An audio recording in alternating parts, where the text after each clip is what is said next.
had a transit system and The views and opinions expressed within the video content found on the Indie Comics Network are those of the speakers and do not necessarily reflect the views or positions of the Indie Comics Network or its sponsors. Have a question or comment for us to address on the show? Have a topic you want us to talk about? Email us at indiecomicsnetwork@gmail.com. Want your comics to arrive in pristine condition? Head over to GeminiComicSupply.com and save 10% on your next Gemini mailer order or anything in the Gemini Comic Supply store. Use coupon code RAGIN10. That's RAGIN 10.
All right, good morning, everyone. Welcome to Sketchy Saturday. I am C. Michael Lanning. Yeah, Mike, how you doing? We miss you when you're not here. In a while. oh no, I don't. Oh, I hear Tina. Uh-oh. We're here. Are you using the microphone? Yeah. You guys can hear me, right? Yeah. Yeah. We're good. I just can't get my damn camera to focus. Hang on. Oh, that sucks. Yes. Look, focus. I swear, it's like on Saturday, everything likes to go wrong. It just doesn't want to go right. No, exactly. Every single time. Oh my gosh, aggravating. Anyway, Okay. I'm C. Michael Lanning, independent artist, done work for Arrow Comics, the upcoming Doghouse from Hasm Productions, who's written by Mr. Rodney Fyke down there. We'll have him introduce himself in a second. Let's see. Of course, I also host another show in here called Dispatches from Outside the Box every Tuesday at 8 p.m. And this morning I'm working on something I started on Rodney's show, which is on the IndieComicsNetwork.com, called The Zombie Fairy. Don't ask. And of course, you see we're missing two people. But John Celestri said he's going to be here, and we'll have to catch MarV next week. So, but Mike. Hey, yeah, it's been a while since I've been here. Sorry, guys. I've had a lot of conventions in the last couple of weeks, and just appointments and stuff. So I haven't been able to be on all that much. But I am, like Jimmy DeBruin, CEO of Fairies and Ants Publications, my own little publishing house, creator of Love on Cora, and I've been making comics for the last 5 years. All right. Go ahead, Rodney. I've Hey. got mic problems. That's okay. Hey guys, I am Rodney Fyke. I am a writer, creator, artist. Been in the Indies comic scene off and on for 33 years. I'm with Hasm Productions currently. I'm one half of Hasm Productions. Myself and my wife, Tina McElhaney. You can go to, if you're looking for me, you can go to Facebook, Instagram, or Twitch and look Rodney Fyke art up, or you can go to the Hasm YouTube channel or Hasm.com, which is HAZZUM.com, and check out all of our books, such as Peanut Pudding and Jelly, Unchained, Pitter Patter, and Roadkill Rampage, and soon to be Doghouse. And So today, soon to be. what's that? So yeah, pretty soon to be. Pretty soon to be. I can't wait. We were on the way to run some errands yesterday, and we were we were fleshing out that world. Oh yeah, cool. Yeah. Speaking of fleshing out that world, I've got a couple of new characters that I'm going to try to find this morning on these various sheets of paper. Their names are Fingers and Nugget, and they're a couple of chickens. And That's a good name. Yeah, Yes. the official name is Fingers and Nugget, a 2-piece chicken combo comic. So, yeah, you approve. Excellent. I approve so hard. That is awesome. I approve so hard. That is awesome. I love that. So I'm going down the right path. Am I? There you go. I think I just aged myself compared to you guys. Yeah. So I'm gonna. That's what I'm gonna spend this podcast doing, trying to find these guys, pull them out of my head. Nice. So yesterday morning I was on Comics by Night, and I do mean morning, because for me I had to get up at 3:00 in the morning, get prepared to be on there at 4. Oh, geez. Yeah. So, but it was Comics by Night, of course, is Randy Zimmerman show when he talks and goes into the nuts and bolts of comics and everything. So, but what they've been doing over there, they did last week. They pulled out John Buscema. I don't know. Don't ask me if I can't tell you if I'm pronouncing that right or not. But Bushima. I've always said Bushima. Yeah, Bushima. It depends on the person. Busima, either one of those I think is acceptable. You know, a lot of people think that it was Stan that did the How to Draw Comics the Marvel Way. But you realize that it was actually John who was it kind of came from a brainstorm, because John was teaching classes and he was bringing these guys in. And because a lot of people ask the question, how come Stan didn't use Jack? Yeah. Way, right. And Jack's well, John was teaching the classes and he was bringing them in, and he brought Stan in to talk to the class and everything like that. So John was already doing that kind of stuff. And Stan in Stan fashion found a way to capitalize. I mean, to educate other people. To use. Yeah. And so that's why John was the reason. That's why he's the artist on How to Draw Comics the Marvel Way. Mm-hmm. Which, of course, is a Bible for comics, as it is. Oh, yeah. A sacred scripture at the very least. So where was John teaching? Do we know? Just well, I could tell you it was in New York. Right. I can't remember. I just wonder if it was a workshop type of thing. Yeah. That's what I'm thinking, but I can't remember. I learned that a few weeks back, so I don't remember. I could barely get names right, Rodney. Golly. That's just true. I should know better. No, I wonder if it was a precursor to Kubert School. I'm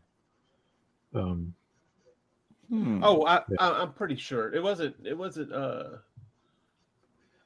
I'm pretty sure because it wasn't. I remember Kubert School, so I don't think it was there, but I don't know. But Kubert School wasn't in New York, though, right? It's over in Jersey. In Jersey, okay. Yeah. So it might have been around, but he was teaching in New York. He was doing workshops, I think, in New York. So yeah.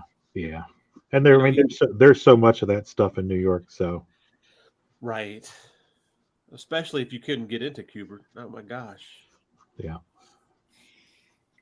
Especially back then. I mean, the amount of talent back then was just crazy. Not that there's not a lot of talent now, but. Oh, well, we decided to do, so they did John last week, but they were going to do Steranko, but Glenn wanted to do Steranko, but he wasn't there this week. Yeah, okay. Uh-huh. But so they decided to put a pause on Steranko. I said, okay, I'll come in, and we decided to do Wally Wood. Ooh. Yeah, Oh. I feel like I kind of feel, and he's not an underrated artist, but he's kind of he's kind of sidelined in today. You don't hear too much about people talking about Wally Yeah, I Wood. was gonna say, like, you don't hear of him often. He's more of a the older generation, like a generation ahead of me. He was a huge influence, and actually, I've got the hanging on my wall right now in the studio is the Wally Wood 22 panels. Right. Oh.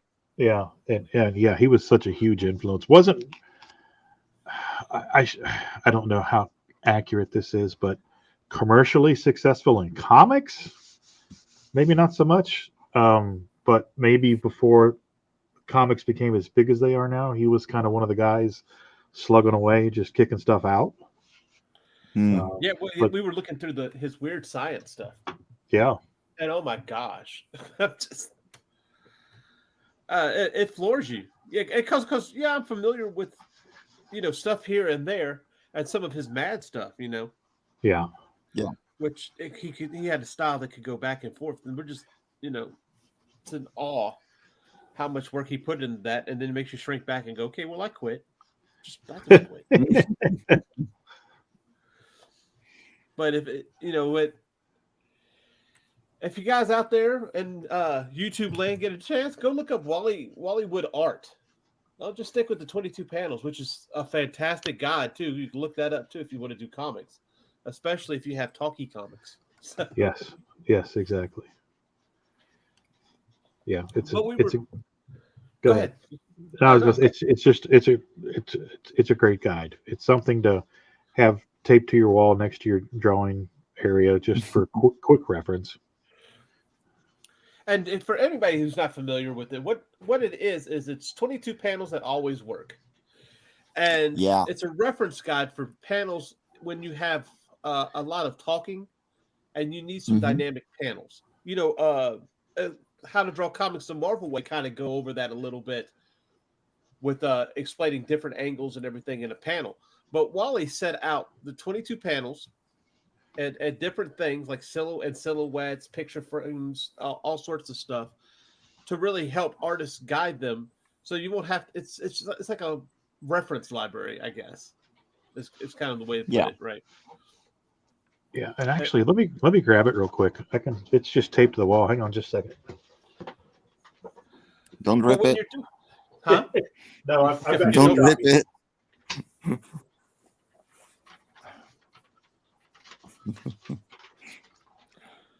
Yeah, because basically, you could get into those where not everything could be action.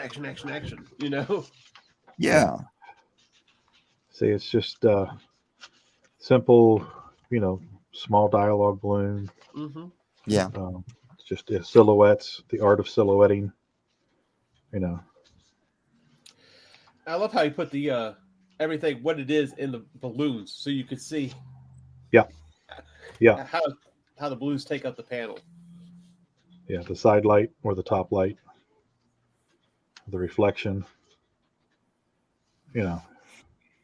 Just really poignant kind of things that just work for a multitude of reasons. Yeah. Okay. There we go. What was really interesting, you see some of his panels, and they're very busy panels. But they're busy, but you could feel the energy in them. Yeah. Busy, but nothing unnecessary going on. No. Yeah. Well, there was one he had where they have the line of beauty, as it were, with the S, and you could see it in his composition on one page. He had one guy there, one guy over here, one guy at the curve of the. You can't see it on the screen.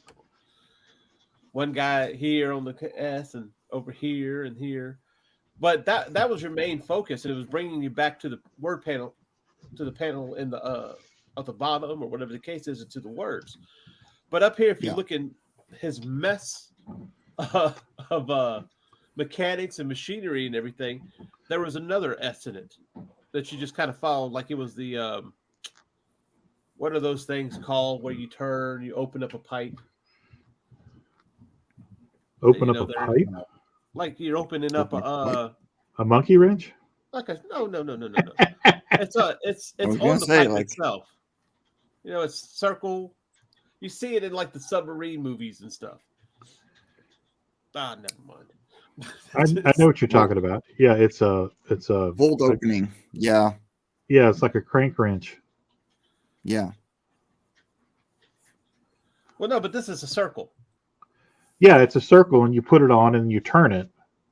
Yeah. Right? No, it's on the pipe itself. It's like when you open a valve, Okay. and It is a valve. it is a valve. There you go. No, like literally, that is a valve. That's a valve, right? That's Okay, what you were looking for. there you go. But the circular, Yeah, the big ones. But yeah, like that is literally a valve. but he was even using the valves as a in that same circuit in that same S pattern, which was pretty That's neat. really cool.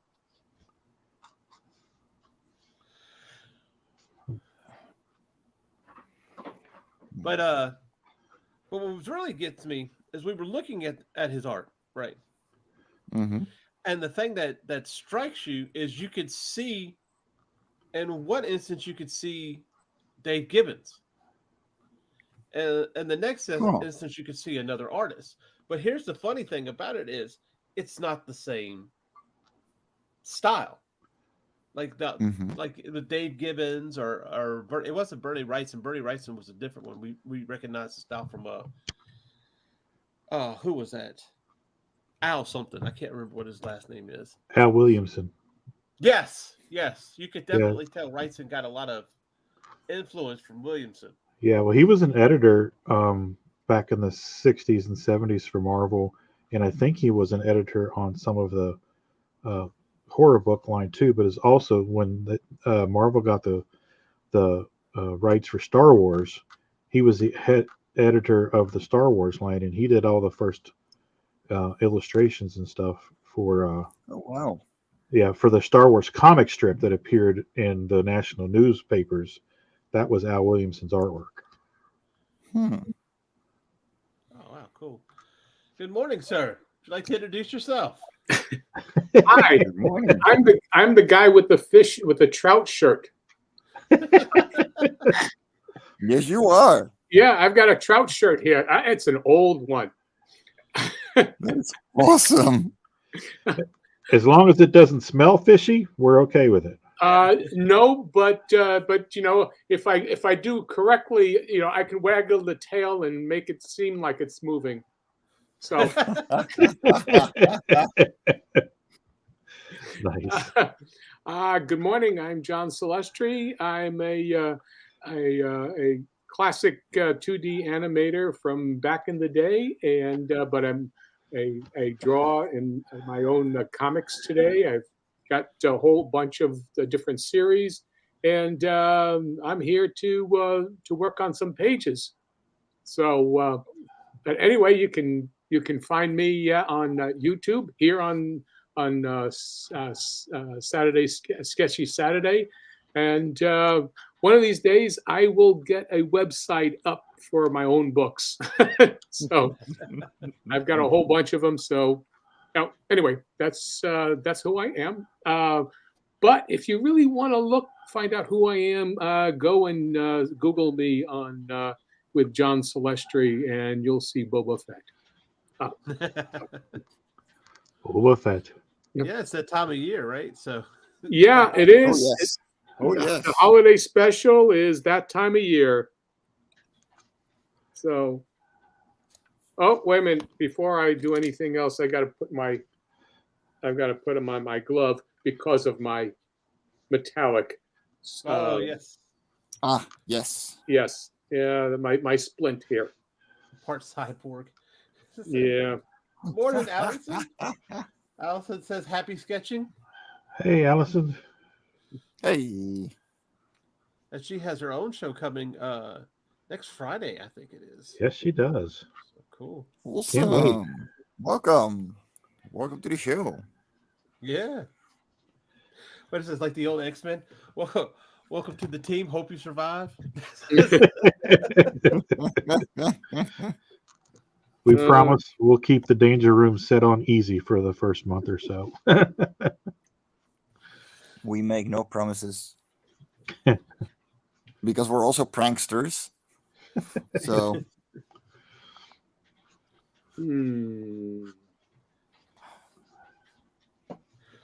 So anyway, John, I was telling them yesterday I was on Comics by Night. Yeah. And we were looking at oh come on, Wally Wood. Yeah. Stuff. Oh, Wally Wood stuff. And I was saying you could look at his stuff and you saw a bunch of different artists who were influenced by him.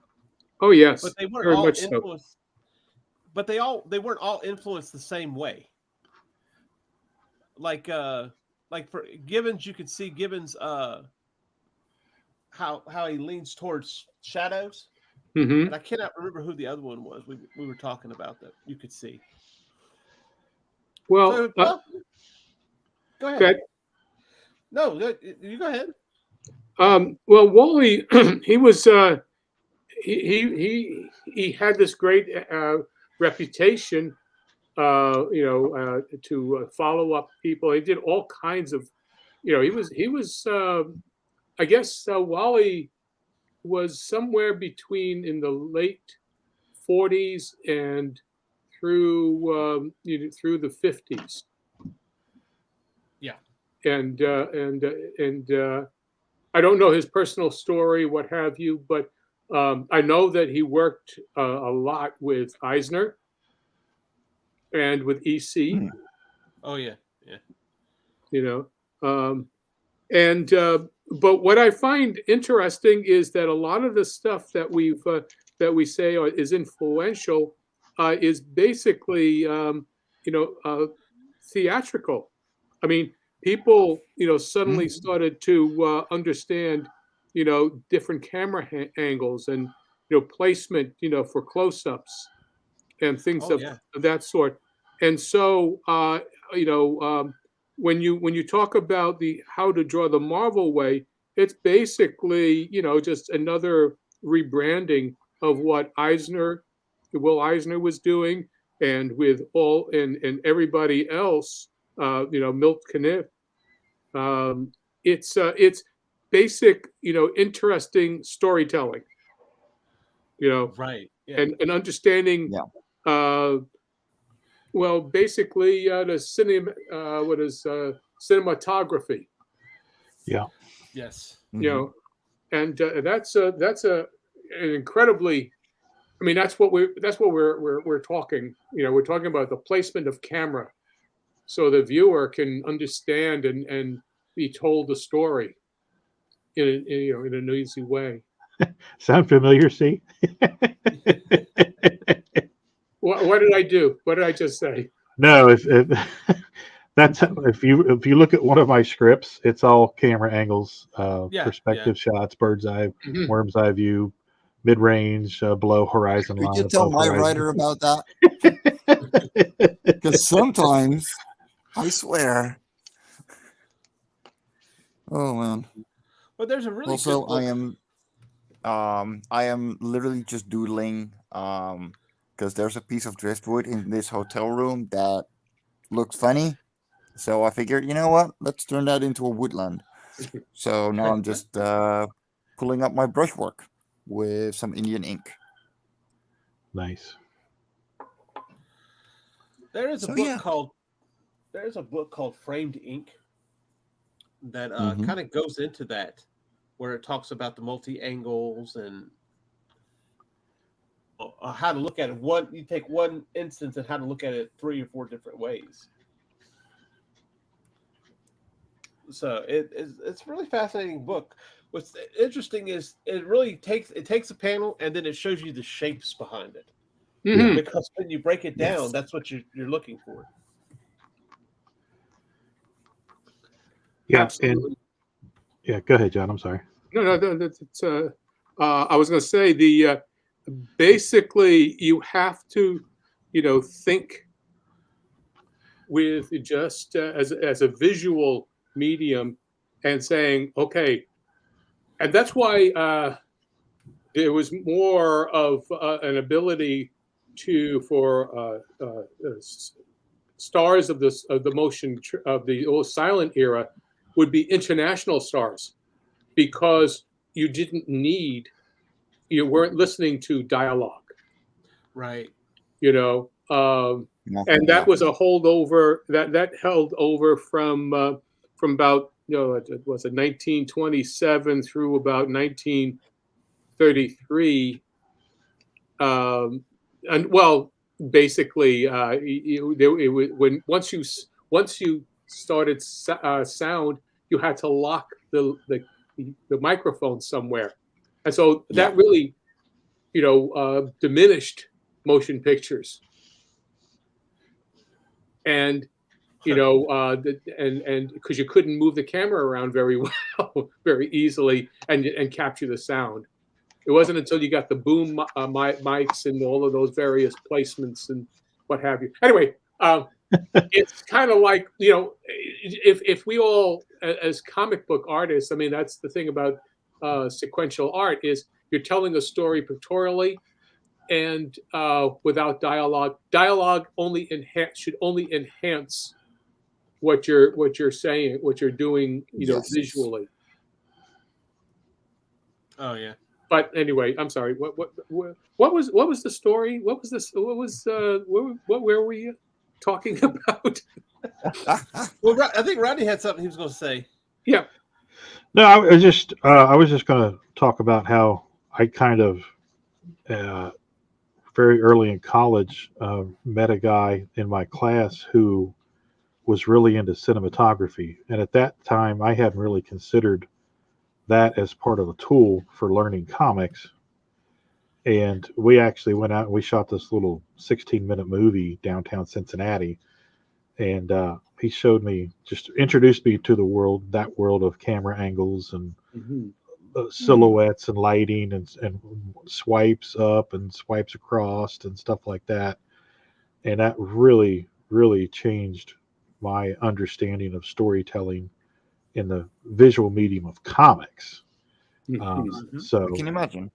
Yeah, but yeah, and he was a big fan of the movie Highlander, and we sat in his house and we watched it. He would show me like the scene where they switch from one time period to the other, and they look at the camera goes to the aquarium, and you go up the water in the aquarium, and when you get above the water, you're in 15th century Scotland.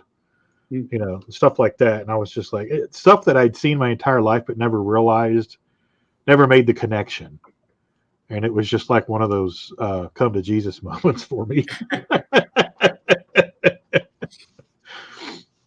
So, thank you, Allison. I'm only inking, so they're more legible, they're more visible on the page. I've got my softer lead, so my ink's darker. So with that, Rodney, I want to start with you. When you look at another artist, yes. An established artist, we're both, I'm going to say this name wrong, and you're going to correct me, but we're both Pachalo fans. Chris Pachalo. Yes. And I say that confidently because I've had several conversations with him in person, and he has told me it is Pachalo. So I guess we'll take his word for it, right? Yes. So when you look at his stuff, what do you see? I see the simplicity of the line work in areas. I see the way he uses contrast to build shapes, and his I was just sorry, guys. I handed him a note. I was just handed a note. Copic markers have a sale, so I need to make my list. Wow. Very important. Look here, gang. I already have a list. Oh yeah. Oh, there you go.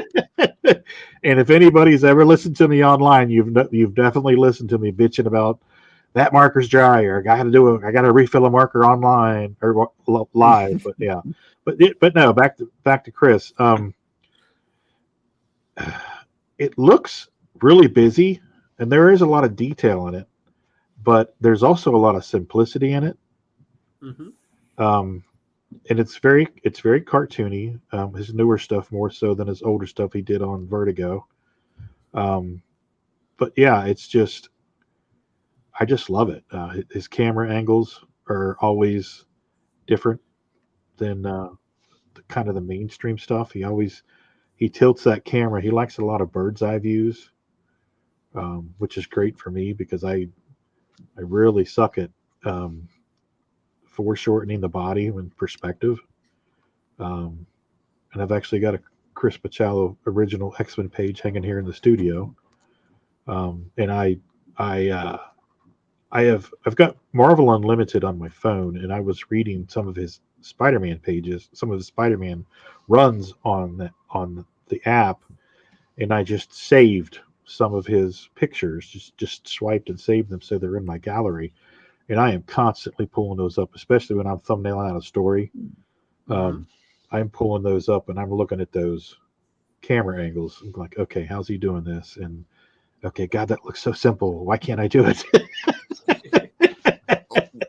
Those are the worst. Yeah, they make it look so easy, but when you try to do it, you're like, Oh, what am I yes. doing wrong? Damn it, man. I don't know. For me, and I love his steampunk. I always go back to his steampunk. And Yes. and it's because of the way he uses those blacks. And see, that's what I'm looking at. Is like on a face, he can use the blacks on a face, the Yes. shadows and everything on the face, and still have that face come together. And it's like, well, I hate you for that, but I love you for that in the same. Well, yeah, and on a very similar vein, I've told the story before. I was in Chicago one year, and Ernie Chan was sitting in Artist Alley by himself at a table. Nobody was giving him any love or attention, and I'm like, oh Jesus, I myself walked past him, and I looked down and saw his name, and I was like, oh. I did one of those dead stops, and I'm like, Mr. Chan, and I had my sketchbook, and I said, would you mind doing just a quick something of Conan, please? And he grabbed my book, very, very gracious, and he took a paintbrush and dipped it into his bottle, and he just went like this, turned it around and handed it to me, and I'm telling you, it was literally 10 seconds, and there was Conan. And it was just like one brush stroke, and I was just mesmerized. And it was it was just blacks and very similar to what Chris does. And I was like, man, that's amazing. Well, there's so much power in simplicity, and understanding shape. Like one of my favorite things to do as well is just make a 10-second sketch together with my autographs. Yeah, because they're that easy once you get used to it. Like the shape and the mind is there, and it makes people just jaw drop. It's hilarious. yeah, and that's and honestly, when you can do that for somebody, that is, I mean, that happened to me 25 years ago, and I still tell that story. I mean, that's how much of an impact it made on me, and I've still got it. It's in a sketchbook right over there on the shelf, and you create, those forever memories for somebody, and you've got a fan for life. Okay, let me grab my just plain marker, permanent marker, and let me show you all of them. So you have Otzi. Hold on, I'll put you up. So we're gonna make Otzi from Love and Quarter 1. 1, 2, 3, 4, 5, 6, 7, 8, 9.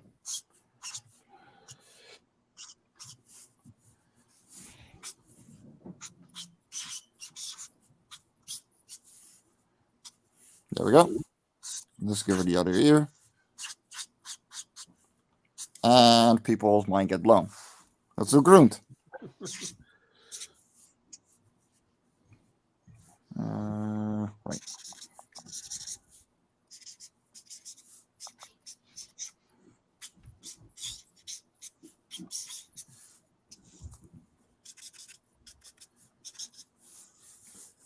right. And he's got that.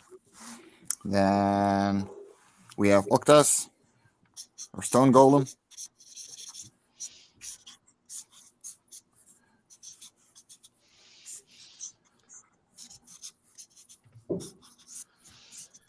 There we go. Nice. Good. And let me flip the page around. And we can do Calais from issue 4.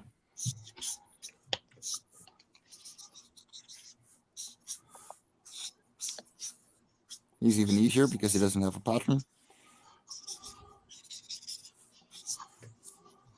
There we go. It's, yeah, get yourself familiar with your characters. It makes a lot of people happy. Mhm. Oh yeah, and then you can charge more for it because that's what Rob Phil does. Yeah.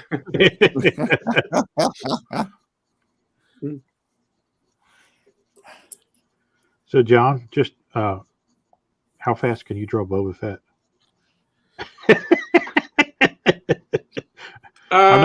All right, hold on a second. Let's see. This is from memory. Oh, Wait a minute, hold let me on. just, Let him crack his knuckles. Okay, just let me just do this here. Let me see what I got here. We're talking about a 50-year-old thing here, so I don't remember. Let's see. That's what I was wondering. Is it like riding a bicycle, or do you have to look at him again? Because I couldn't remember. Well, that's kind of why I asked. Is like, let's see. Let's. I was just curious. You don't have to draw him.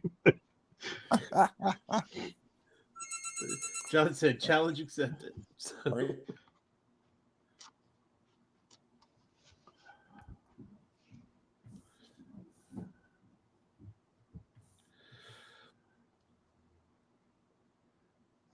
John says, "Hold my beer." Yeah. Sorry. sorry. That was the phone going off that my girlfriend has arrived. Nope. But we'll see you next week, Mike. Okay, No, I'm not What was gone that? yet. No, she got her own key card, Oh. so I don't have to worry about her getting in. But the receptionist was like, "There is a person coming. Are you okay with this? Is this her last name?" Yes. Yeah, I know her. Yeah, no, exactly. Like, I guess. There you go. By the way, guys, you're not mute. You're not in with headphones, so there you go. viewer Nice. discretion is advised. Very nice. Basically, it's a rough. Remember, as an animator, you draw rough sketches. Maybe you could really do it in about a minute. Right. Even faster if you're just really just putting out your character and you're just trying to get an impression of what the movement is. But basically, yeah, the first thing and usually the first drawing is really tough to start with because that's your anchor in a scene. And you do a lot of them. Might say, okay, I'm going to tilt the head. I want to do something, but you begin this way here, and so it's just getting an impression, and then moving on to the next one. But anyway, yeah, this is all that's really important is the head tilt. That's the thing that was the way I was able to convey dialogue without the mouth or the eyes. Right. I Right. can imagine that would have been. Yeah, because you've got that his chin slightly up. Yeah, is Yeah. that, and then you could do if you do something else here, let's do another layer on top of that, and then bring this down here. The next one here is really going to move further down. Okay.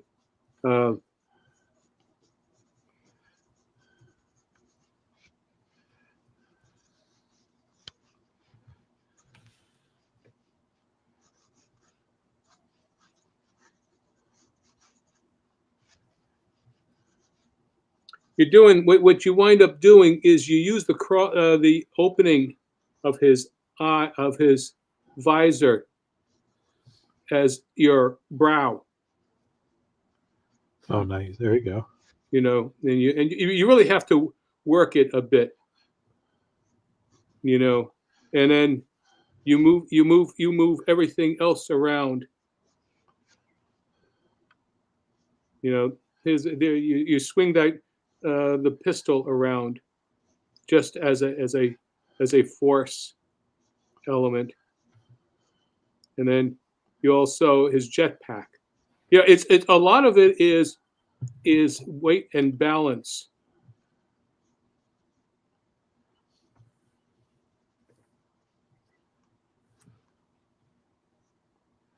To make it interesting to look at.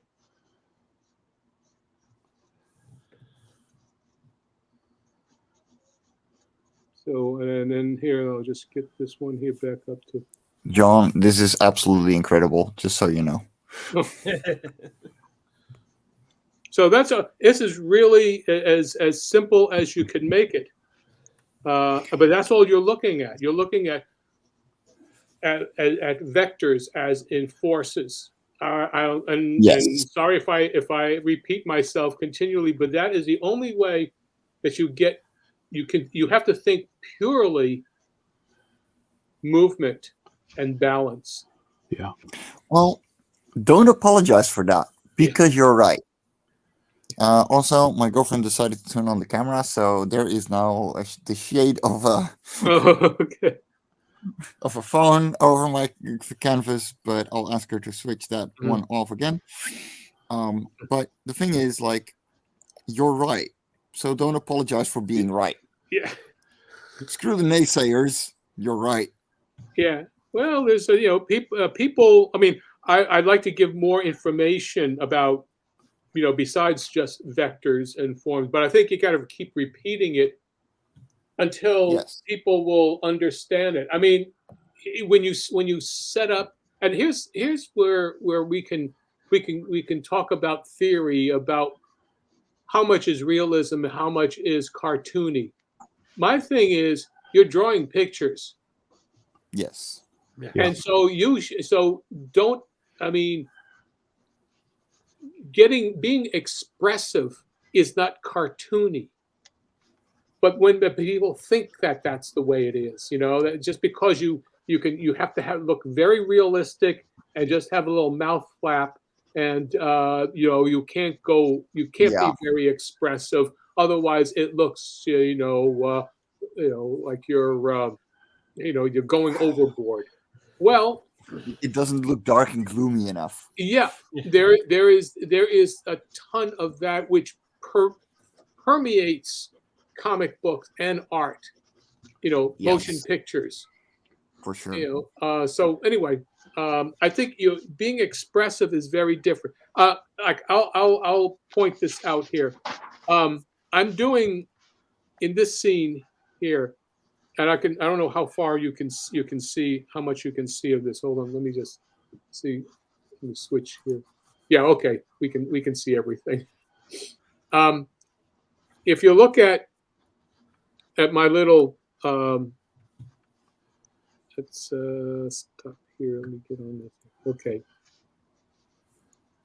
Okay, here. Can you see my cursor moving? Yeah. Yeah, up in the upper left corner. Yes. Yeah, you can see this here. I'm up in the right and in the upper left-hand corner of this here. And well, I'll just brush size. Yeah, well, too much. Hold it. Wait.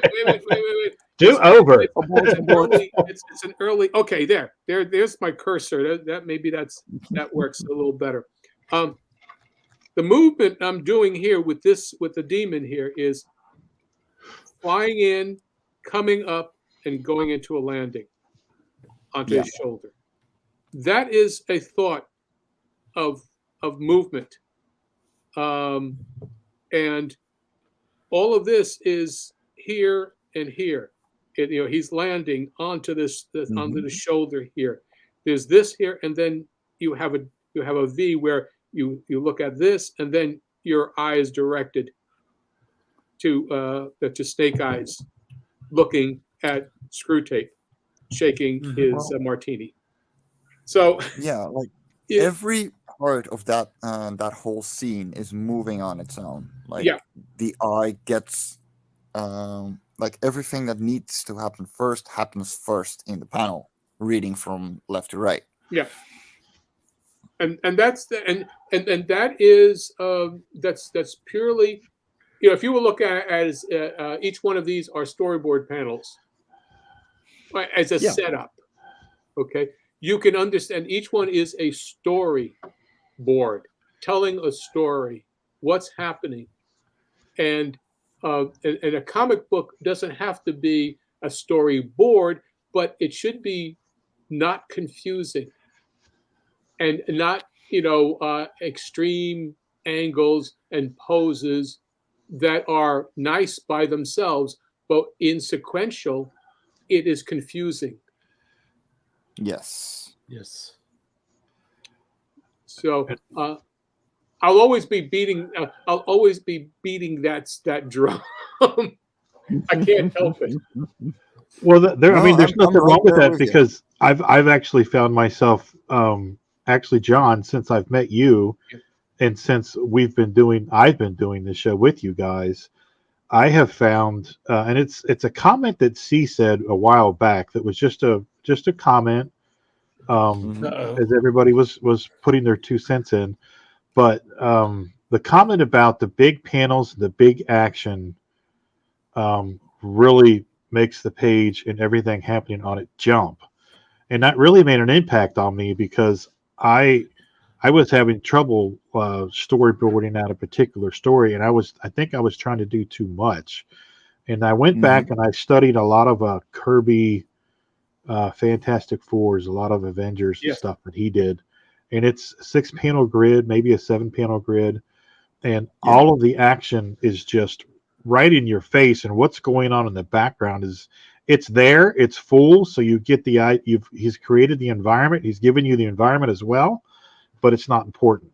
The important thing that's happening is the impact or the flow or the motion or all of that, and that was just that's kind of been a once again, school was in session, and well, it's and true.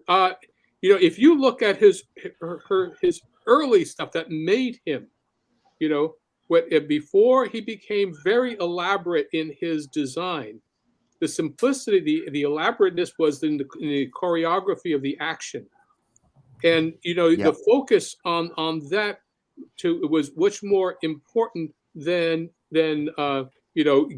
making sure that you had all kinds of nuts and bolts and what have you, in a gun, or studs on your boot, or what have you, and also his color, the backgrounds. We would call them color cards in animation, where you didn't have to have a background because the background confuses what the focus is. And so you would have a color card that would help highlight or push forward the character and the movement, and it's and it's a step, and it steps away. There's more an abstraction in how you think about your art. I think with puppetry, and I say puppetry as in animation puppetry, you have all these pieces, and you're moving the characters around within a set, and the set needs to be changed, or there's a feeling of it's not realistic enough if you suddenly, pop the background away. I mean, it's just a thought, but I think thinking abstractly in terms of what kind of emotion you're trying to get across in the scene, whether it be action or pathos or what have you. You look at those scenes and you can tell this by the silhouette purely what's going on. Now, those are the Kirby things, but also that same thing happened with Milt Kniff, with Wally Wood, Alex Toth. Yeah. Everybody who are the grand masters that everything is built upon did those basic things. And that was the lesson for the day. Sorry. Self-apologizing for it.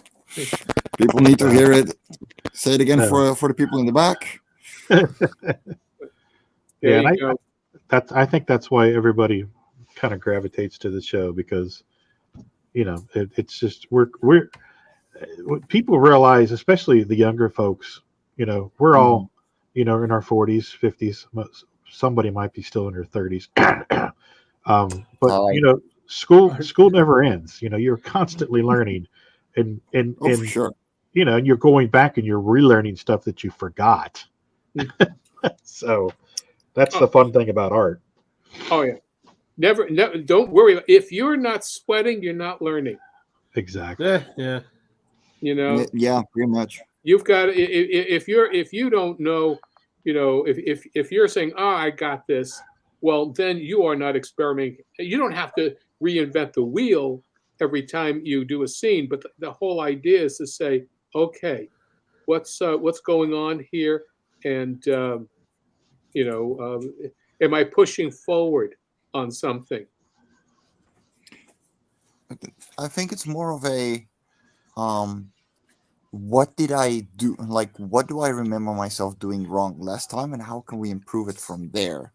And unless you're actively trying to learn new skills and understanding new media and new ways to do the thing that you were doing anyway, you start stagnating.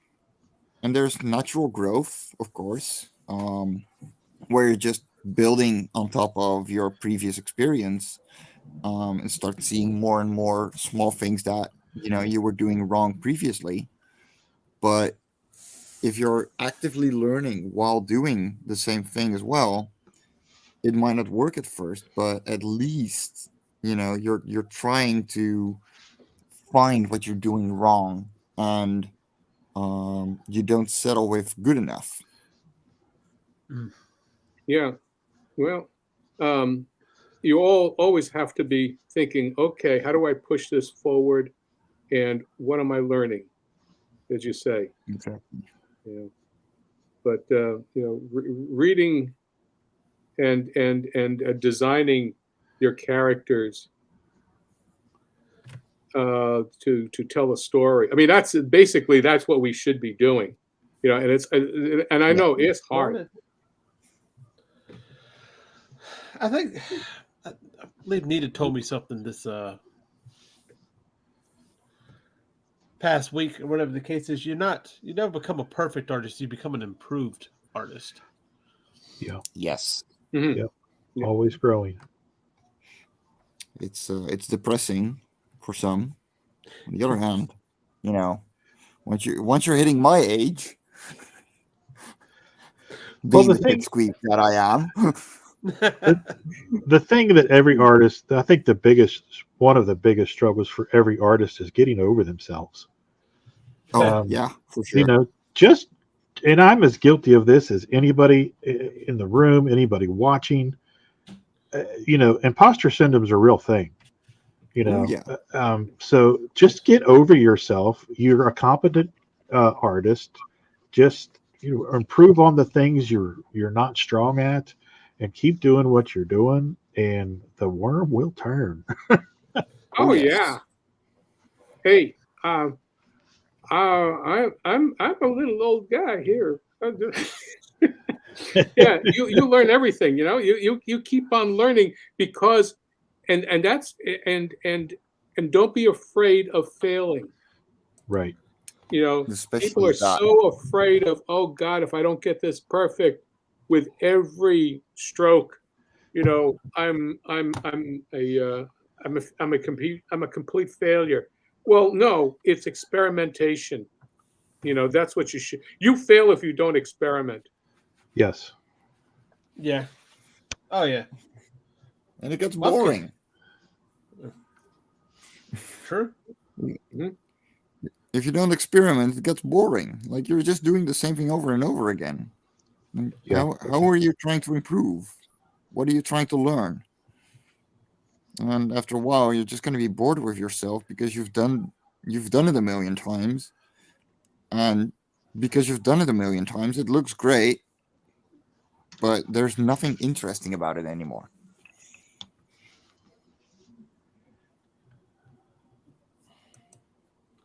Yeah, I still take classes here. Oh, I do too. Even classes of stuff that, like, for instance, gesture drawing and stuff like that. Yeah, I'm taking a couple of those, and I got a little bit of a hang on it, but I don't ever feel like I have enough on it.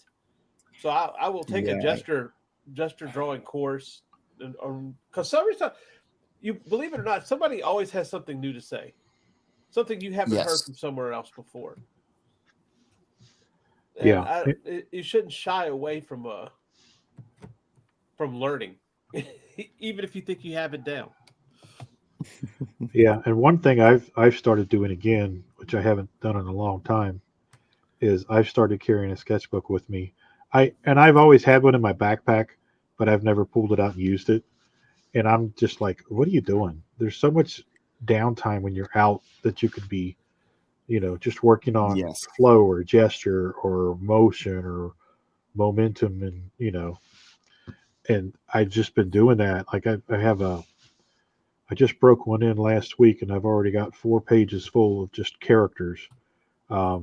Just one of my characters for Pitter Patter, and I just draw him in all these different poses, just refamiliarizing myself with him, and it's just been fun trying different poses that I'm not comfortable with, and like you say, experimenting and just having a blast. Bye, Allison. The thing Got is her too, on. because there's All right, Allison, thanks for joining us today. Look forward to the show. I'm sorry, go ahead.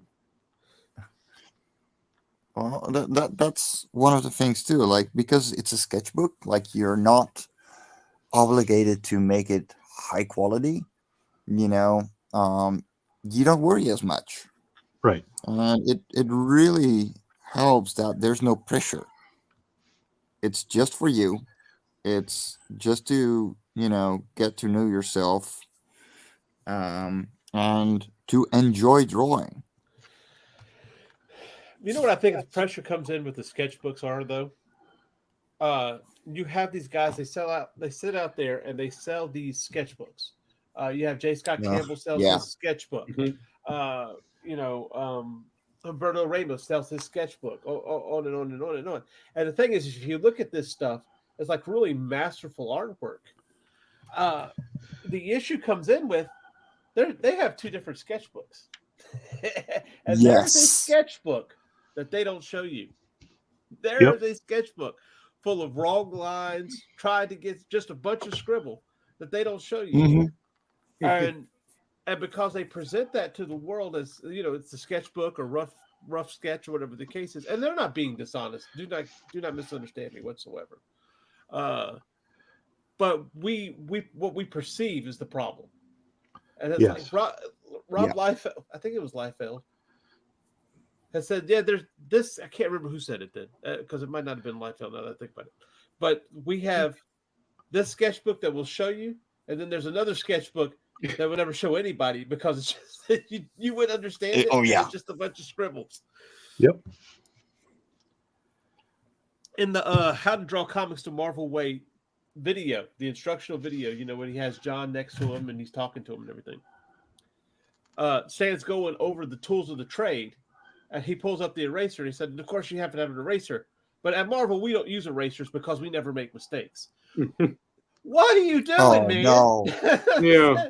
What are you doing? Oh my God. And it's like, okay, I understand that you're trying this is bravado and we're this and we're that and everything else like that, but you're really kind of hindering. And I think that, I don't know for anybody else, but if I was a little more sensitive, I think that would have hindered me from moving forward or trying to move forward in the wrong direction. Yeah. Because it's like, oh, okay, I got to do this without erasing. I got to do this without erasing. I got to do this without erasing. And can you imagine? I would never get there. I would never get there. No. But that is a technique that's taught, because my high school art teacher, she wouldn't never let us erase, and she would say, there's no such thing as a mistake. Work it into the piece. So same message, different approach. But yeah, what you're saying, I totally get that, because for a 13, 12-year-old kid to hear that they never make mistakes, that's going to handcuff. That's seriously going to handcuff them. Well, I was telling whose show was I on? I was on JD's show last. Oh my gosh, I'm on too many freaking shows. But I was on JD's show last Sunday, and Alden Sherwood, I think his name is.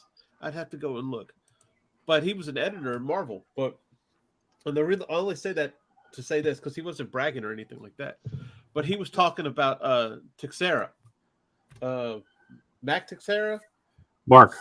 God, I don't know why what's wrong with me, but he did the Punisher covers and just fantastic stuff. And he was talking about seeing him at the board, just standing at the board, ink and pen in one hand, whiteout in the other, and he's just going at it.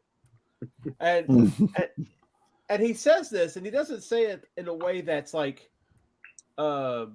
showy or whatever. He's just making, this is just a fact. This is just how it is. But it's funny when somebody says something like that and what you take out of that. Yeah.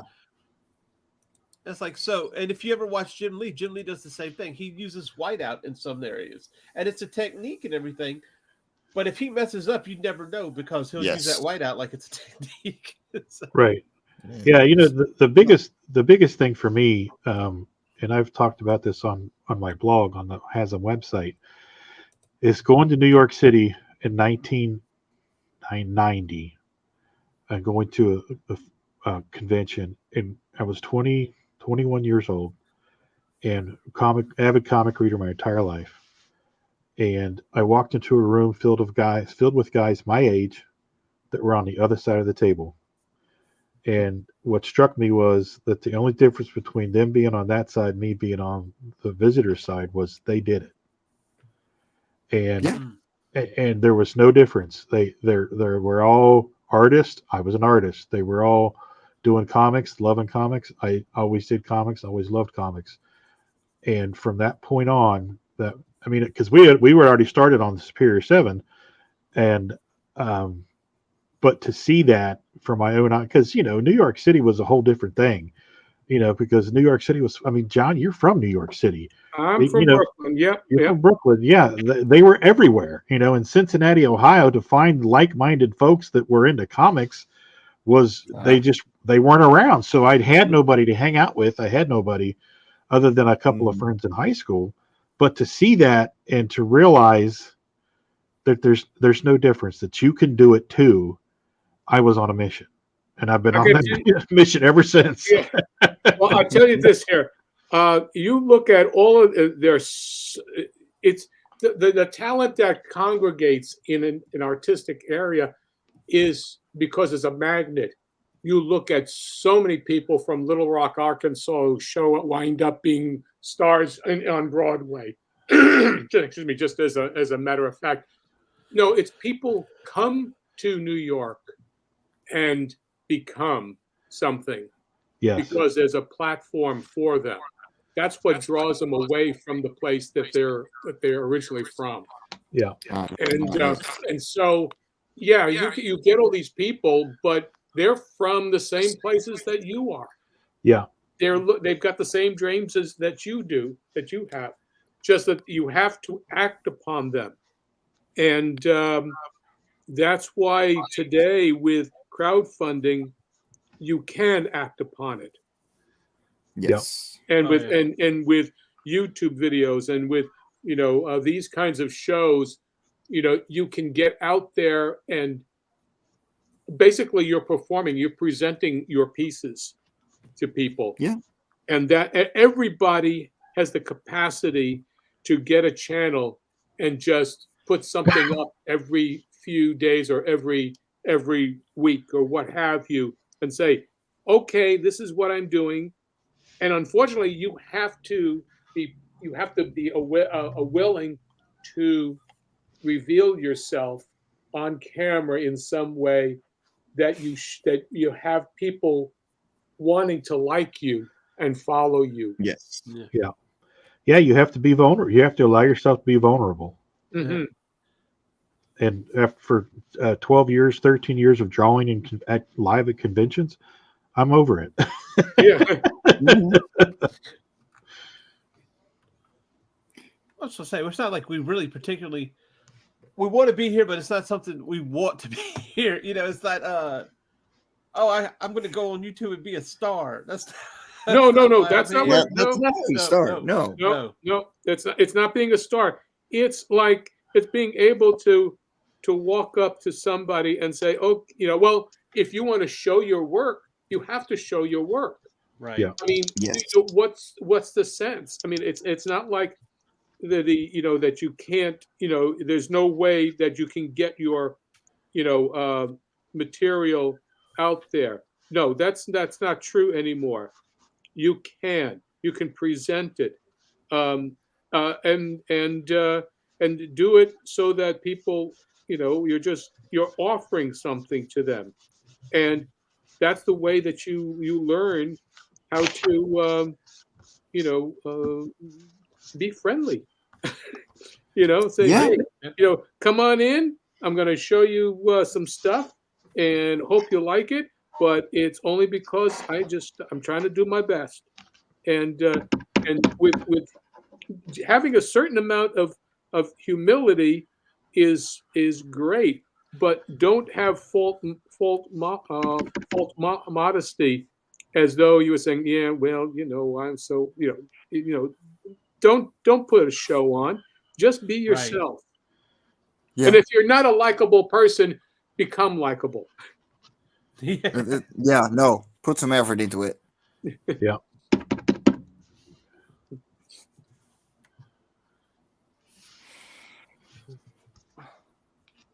See where you at, Rodney. Sir. See where you at. Oh, that is awesome, dude. Fingers and nugget. I think I found it. Oh yeah. Yeah, here's that is awesome. there. Yeah. I drew that and I was just like, oh, that's Nugget. Yeah. Just that look on his face. Yeah. And then I redrew him. And then I'm still trying to find Fingers' body. But I mean that's Fingers. No, I am 100% behind that. So John, I don't know if you heard, John, because you weren't in, but I came up with a new couple of characters, and they're called Fingers and Nugget, a 2-piece chicken combo comic.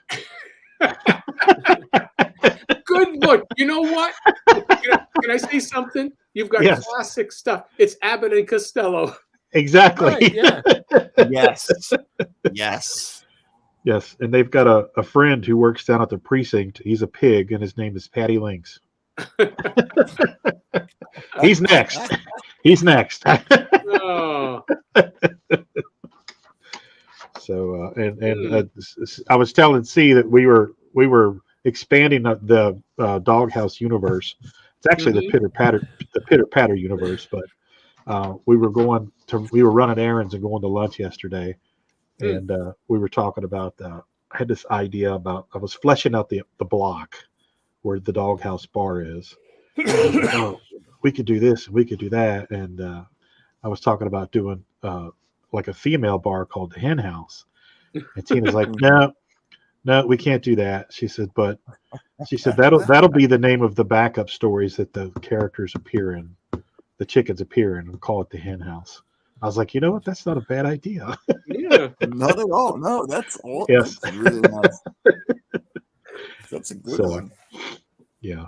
Oh, It's just fun. I mean, it just never stops. I just, I was laying on a hydrotherapy table at the gym last Saturday, and these characters came to me, and I was just like, all right, let's do this. Yeah. That's and that's really the important thing. That's how you find out. And a lot of times it's they've been perking around in your brain, trying to connect. And Yes. that's what happens. Yeah, and I've got, oh God, I've got 35 years worth of characters that talk to me constantly. So my notes app on my phone is very full of notes. If I die, and somebody picks up my phone and goes through my notes, they will have a wealth of information to take and run with. All right. Well, at least we know your autobiography. Well, your biography will be very interesting. There you go. In that case, we have so many notes. Too many notes. Was it a Mozart? Yeah. Too many notes. Yeah, that's what Music at the that time was his complaint. The complaint about Mozart's work. Yes. Salieri saying too many notes. Yeah. Too many notes. Yeah. Somebody who couldn't play music probably wrote that. No, the thing was, like, music at the time was a lot slower and very minimalistic. Right. And Mozart went, screw that noise. I'm young. I'm experienced, and I am a prodigy, and I love this kind of music. And people didn't like it because they were old-fashioned. Right. Yeah, it broke all the boundaries. Exactly. Mm-hmm.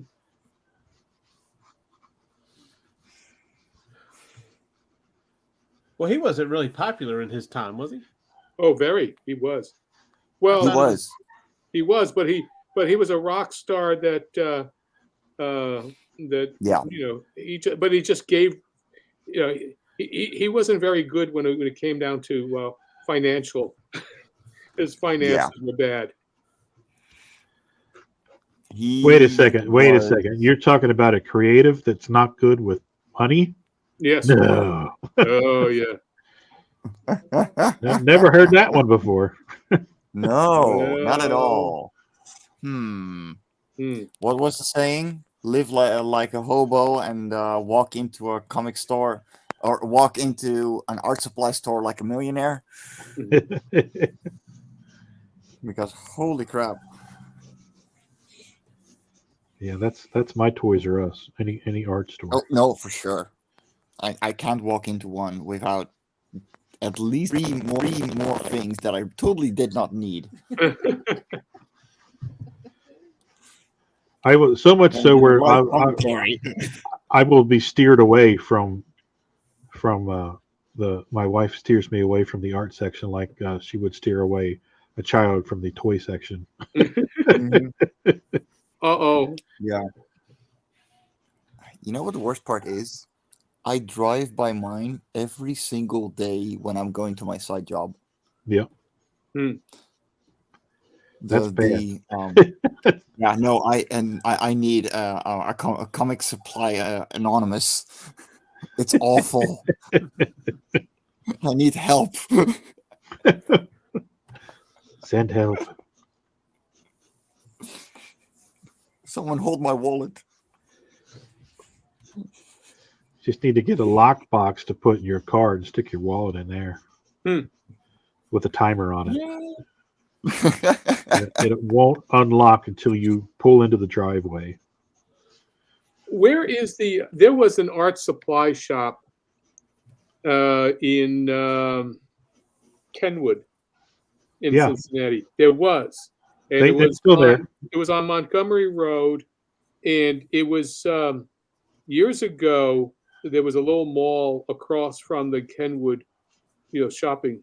Yeah, the Kenwood Town Center. Okay, so and across the street was a smaller place, and it had a Crime and Wine place that burned down. It was arson, and anyway, and so there was a small place. That was a standalone, but then there was a little mini mall just behind, just alongside of it, and there was an art supply shop where I'd go and get all kinds of all of my materials. Yeah. Because I was living in Loveland at the time, and we go across the little Miami River into Montgomery. Yeah. I don't know where you get your stuff now. Well, that place actually moved across the highway. There's a little strip mall. You do realize that big building there that's right off of 71.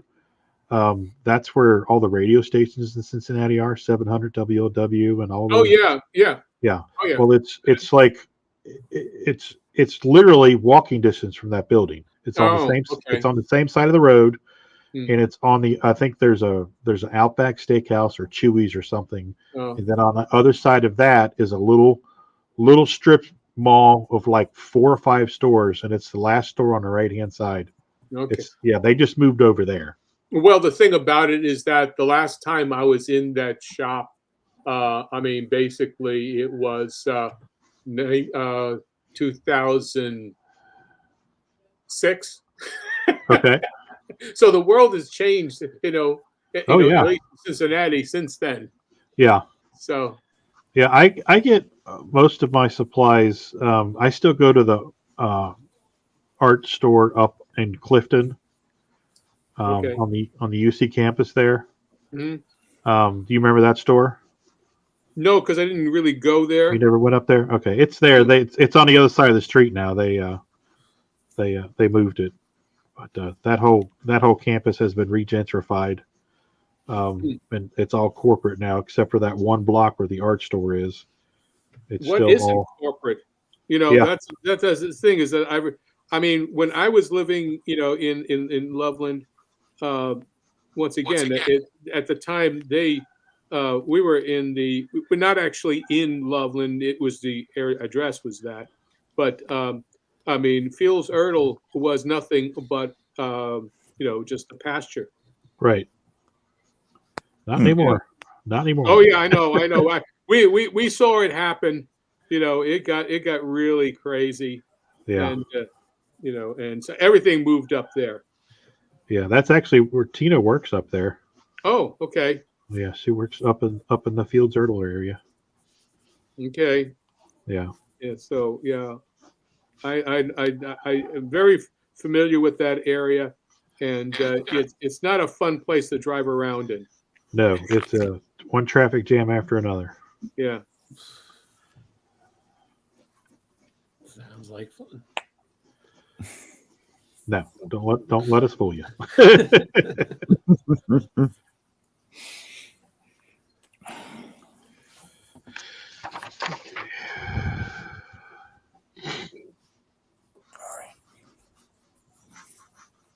This quiet moment is brought to you by No Doze.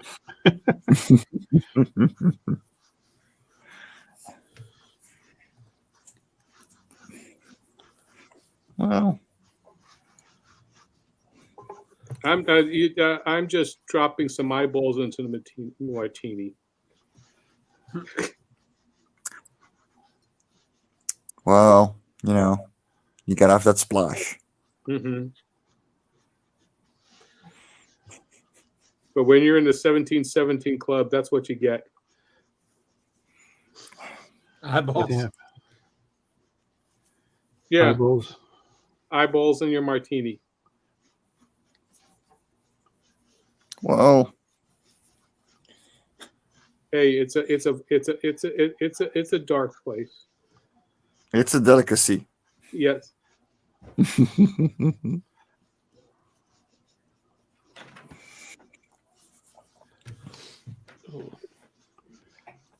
Honestly, just Halloween, 365 days a year. It's fine.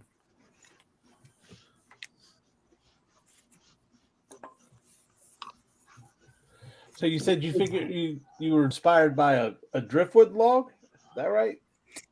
Yeah, so in this hotel room, there's like a gigantic planter with driftwood standing up in it because we're right next to the sea. So I figure, you know what? Let's draw from life a little. And I've just been working around with my tiny brush, which I don't use often anymore, or in general, but it's fun, you know. It's yeah, it just feels nice that instead of always going for the dip pen. So yeah. And it kept me busy. So, you know, I've been doodling. Yeah, it looks nice. Yeah, it's fun. Well, should be able to. There it is. Oh, okay. Yeah, there we go. I don't know what I was expecting. I guess what I wasn't expecting to be standing straight up. No, exactly. Like they just put it straight up in the planter and went, "This is art." And you know what? I respect them for it. Hey, if it sells, it's art, right? Exactly. If it's in a hotel room, it's art. Yep. Used to be a negative viewpoint if you had motel art. But let me tell you something. They were probably feeding their families. So. Exactly. They were feeding families. What are you talking about? Like, practical art is practical for a reason.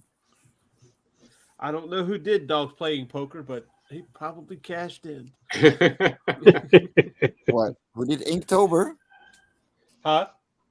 No, Dogs Playing Poker. Oh, poker. Dogs Playing Poker. Oh, yeah.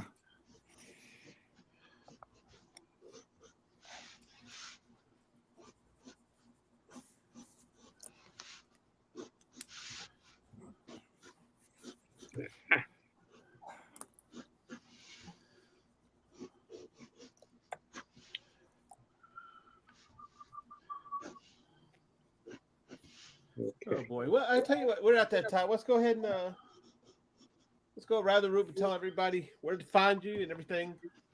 Nice like that. Okay. Last in. You can find me here on Saturday, Sketchy Saturdays. You can find me on my YouTube channel, John Celestri, and on Facebook.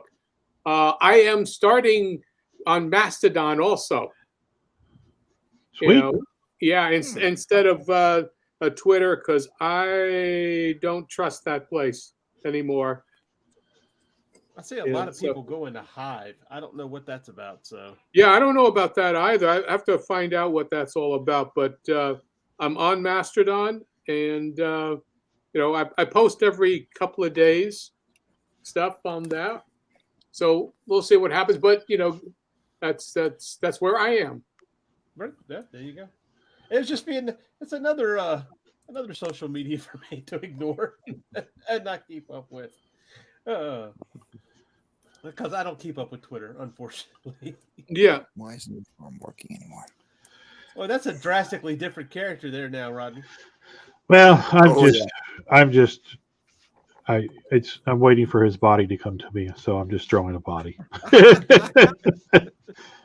They're making him a hunk. I should be content enough that I've got both of their faces. When I was expecting to have to draw for 3 days to find them, I actually found them pretty quickly, which is nice. But anyway, you guys can find me on Facebook, Instagram, and the Twitch. Just search Rodney Fyke Arts. You can also go to the Hasm YouTube channel and check me out there, as well as Hasm.com. That's HAZZUM.com, where you can check out all of our books, such as Peanut Pudding and Jelly, Unchained, Pitter Patter, Roadkill Rampage, and soon Doghouse. You can find me on Thursday nights for Thursday Night Throwdown, where somebody here will be on with me in the month of December.